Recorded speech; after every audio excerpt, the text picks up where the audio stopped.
legitimate threat here. We might see something.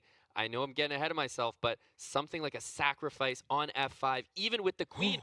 Oh, he missed it just as you said it. Yes, that was exactly what I was talking about. Knight takes and queen takes f5. If pawn takes f5, rook takes g7 was checkmate over here. So a missed tactic from Vyacheslav Duda just as Aman was calling it out. Instead, bishop takes pawn, rook g8, knight back to e4, trying to go onto the f6 square where this king is never going to find shelter with all of white's pieces heading its way. Wow, opportunity missed, but we have to stick with the action here. 15 seconds for the white pieces to somehow for Duda to make something of this attack, Robert. And Hikaru Nakamura is a tenacious defender. In fact, maybe the best in history. He just does not lose games, even when it seems like it's completely lost. That's so right now, e6 is hanging. How do you defend that pawn? You can bring your queen over to e8, defending e6, and bring another defender to g6. But there's a passed pawn on the other side of the board, which can be served as a decoy. And he might go queen b7. That hits the knight on e4. It's like an active defense. Typical Hikaru finds a move like that, but queen c6, that looks like a good response. Be careful. If this gets traded into an endgame, this might actually be a Hikaru flip. Oh my goodness. Where's the material count? An extra pawn for white. So still good for Duda. Rook g1 to a1. Watch out. This a5 pawn is loose. So I think Duda should start going for it. He can trade pieces as well, play rook a1. He's not in danger of losing this game, but he has 5 seconds. And with knights, always a tricky situation. Always tricky. The rook goes to d8. I'm wondering what the threat is. The rook on g4 is looking misplaced now. That attack isn't happening anymore. Oh my gosh, and a rook d2, and maybe it's an attack for black, but knight f6 and rook g8, you have to be very careful. If you're Hikaru Nakamura, your king is in grave danger. Wow. And here it comes. Will the knight go in? It's time for Duda to move. 2 seconds. King g1 looks like a fantastic move. And are we going to see a repetition? No, he plays b3, and that was pinned there, and now it's a trade being offered. But I would trade and then start trying to bring my knight into the game. I just don't see a square. He goes knight f6. Oh my gosh, it's even, Aman. Yeah, and the rook on g4 is such a problem here. The knight on e3 blocks the communication for the bishop and the pawn. And b6 is captured, and b3 will defend this knight. So you want to pile up pressure on a pin piece, and suddenly Hikaru may seize the upper hand. Rook c1.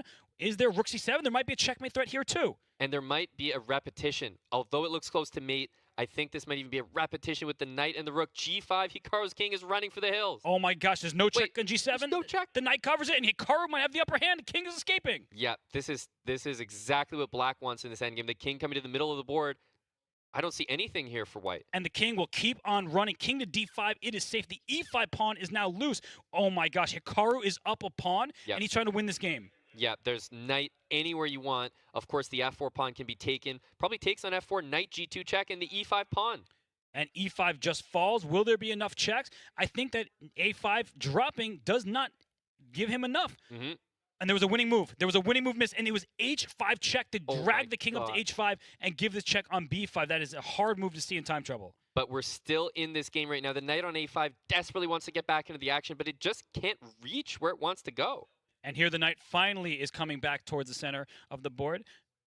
Rook e3, covering the squares. We just saw Wesley So behind the players. Wesley So won his game. He's still there behind Hikaru, just watching the action unfold. But Hikaru, he has the advantage. He's an extra pawn. Duda is now putting up a good fight. But the emotions, you were almost winning for Duda. Now you have to defend to the end of the game. Yeah, and the end of the game might not be close by because Nakamura with one extra pawn is going to push and push and push. And we are on move 82, and this game is still going to go on for a while unless the white king gets checkmated.